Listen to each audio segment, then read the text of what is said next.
Boa tarde.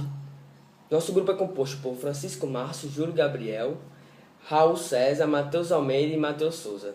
E nós vamos falar um pouco sobre o passado simples, ou que em inglês é o Simple Present.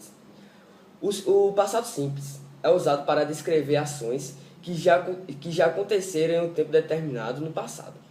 Uma frase no passado simples é composta por um verbo flexionado no passado e que tem o uso de verbos auxiliares nas frases interrogativas e negativas. A seguir, vamos mostrar estruturas de frases na forma afirmativa, negativa e interrogativa.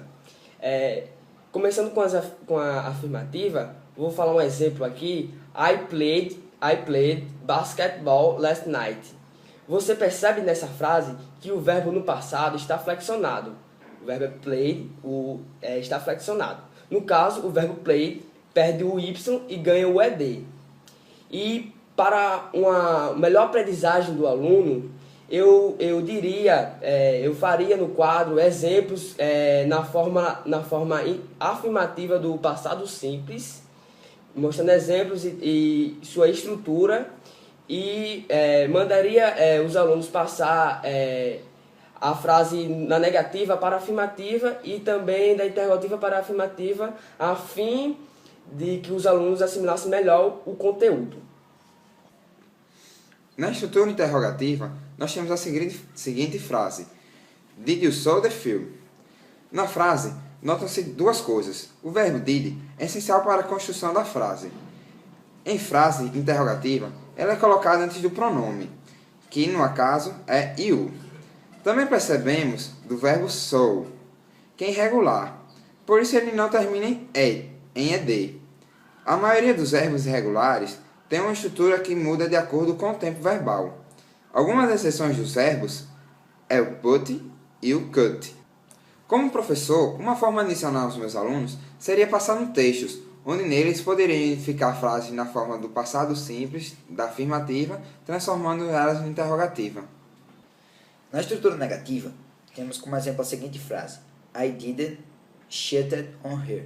Na frase, usamos o did após o sujeito, e o not é usado como advérbio de negação, além da presença do ed no verbo cheat. Para o melhor compreendimento do aluno, nós podemos expor frases ao quadro para que ele possa aprender melhor a estrutura negativa. Em uma observação aos verbos regulares, seria que os que terminam com E ganham o D no final. Já alguns verbos que terminam com Y, tira-se o Y e ganha o IED. Podemos ver também, em algumas situações, os verbos irregulares. Ou seja, eles apresentam uma estrutura diferente dos outros, não têm o ED e devemos ter cuidado ao analisar os verbos de uma frase, já que não temos uma regra para os verbos irregulares. Temos aqui alguns exemplos de verbos irregulares no passado simples. Temos o verbo be, que no passado pode ser was ou were. O verbo break, no passado é broke. Come, no passado came. Drive, drove. Do, did, build e boot. Assim como temos vários outros. Em relação às técnicas de compreensão textual, temos uma tirinha do Calvin, que é um cartoon, um gênero textual que contém personagens fictícios com o objetivo de causar reflexão e geralmente com fins cômicos. Essa tira cômica não contém linguagem verbal e não verbal, fazendo com que a compreensão seja fácil, mesmo com que você não saiba muito inglês. Bem, temos alguns gêneros não verbais para quem não sabe muito bem inglês. Como professor, eu poderia dizer que, caso você não saiba muito bem sobre o texto, você poderia tirar a ideia central do texto em relação a algumas palavras. Como, por exemplo, it's almost 11 o'clock. Bem, é um assunto muito fácil, então você já sabe que se retrata as horas. Nos quadrinhos a seguir você também pode ver... no quadrinho a seguir também temos referências ao tempo, que é o assunto principal do texto. Como conseguir esse assunto? Simples, com a técnica de leitura de texto. Por exemplo, o relógio indica as horas, ou seja, já sabemos que se refere ao tempo. Também temos termos verbais utilizados para indicar as horas, como 11 o'clock.